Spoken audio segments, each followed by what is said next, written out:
Hey, y'all, it's your man, Big Tiger. Look, put me in the game, coach. Put me in the game. So, look, let's do it. So, this Super Bowl 57 has been played. It's going to get played in Arizona, somewhere, Tucson, somewhere. Don't quote me on that. I know it's in Arizona. Uh, this is the first time it will feature two black quarterbacks. Now, let's keep it all the way a buck. Patrick Mahomes, he's mulatto. He's mixed, black and white. But Patrick Mahomes has played in 3 Super Bowls in the 4 years he has been in the league. So hats off to Mahomes for doing his thing.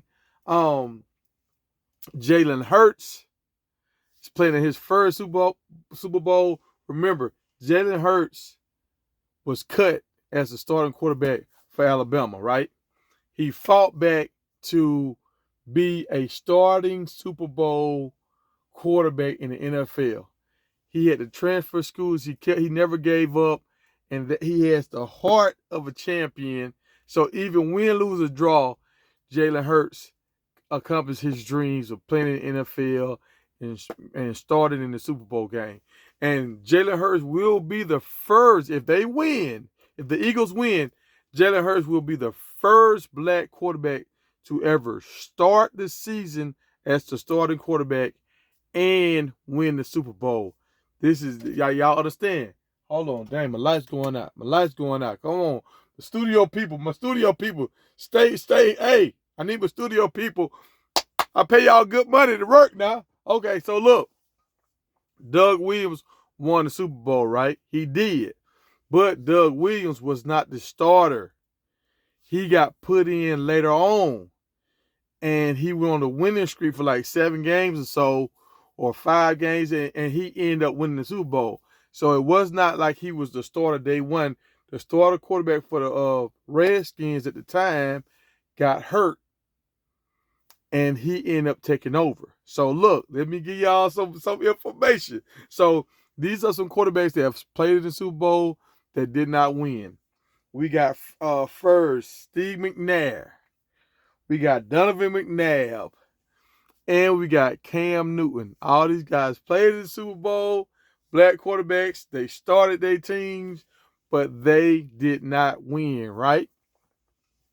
So Patrick Mahomes was the first one to actually start and win. But like I say, Patrick Mahomes, he's mixed. He's not completely all the way. You know what I'm saying? That don't really matter. But I'm just giving y'all the notes. So look, let me tell y'all about a guy that a lot of people don't know about. His name is Marlon Briscoe. Marlon Briscoe was the first black quarterback that was drafted in the 14th round.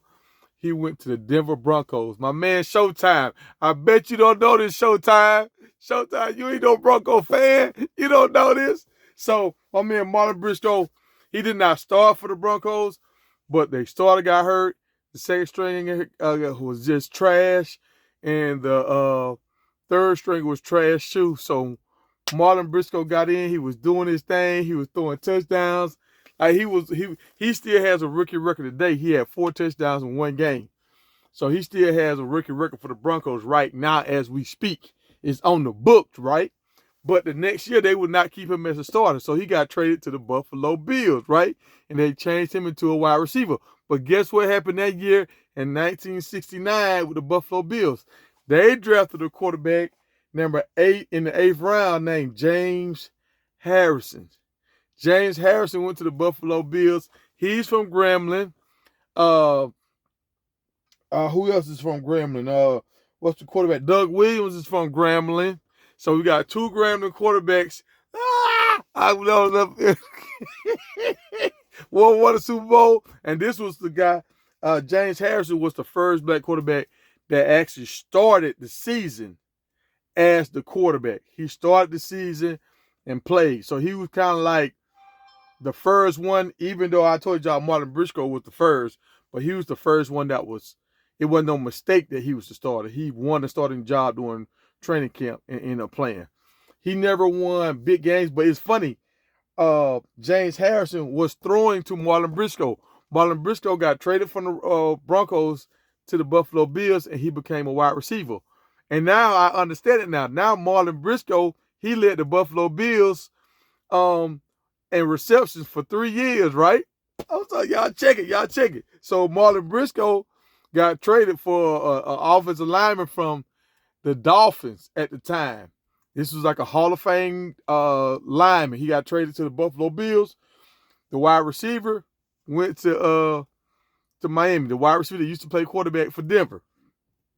He went on to win the Super Bowl for the only undefeated team in the NFL, 7-0, the Miami Dolphins. So he was the starting quarterback for Denver, went to Buffalo 3 years in a row. He led the team in touchdowns and all that kind of stuff as a wide receiver.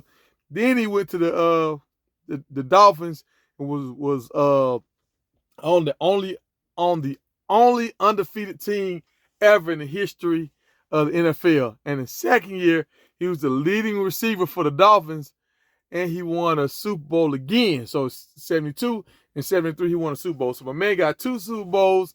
He was catching passes from the only quarterback that the first black quarterback to like get drafted and start, and he was the first quarterback to ever play in the NFL. Now this dude had a crazy career, but his career got derailed. Well, when he was done, he ended up getting on cocaine. So y'all look, don't use drugs. Don't use drugs. Okay.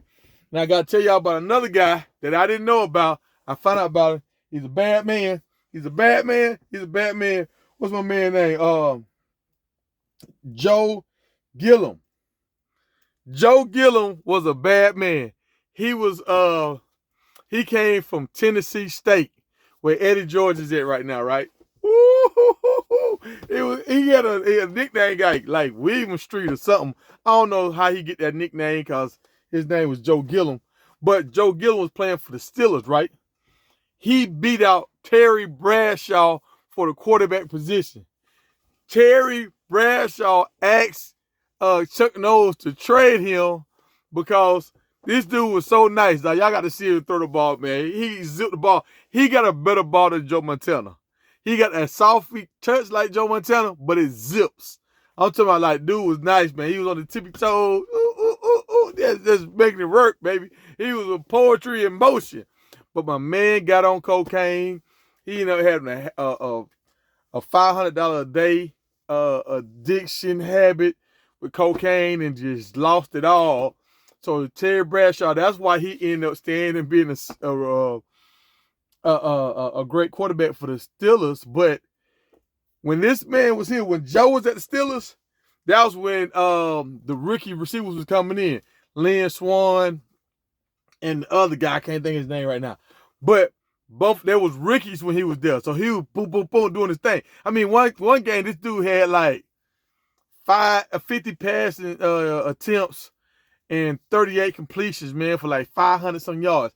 Think about it. This was back in the day when people ran the ball, and he was slanging it back then. So y'all, that let y'all know 50 attempts way back then when they was smash mouth football. So yeah, my man Joe was nice, y'all. Y'all need to look him up, man. But look, I just want to give y'all this information about black quarterbacks because, hey, this is the first time we got 2 black quarterbacks playing in the NFL Super Bowl at the same time. We're making history, baby.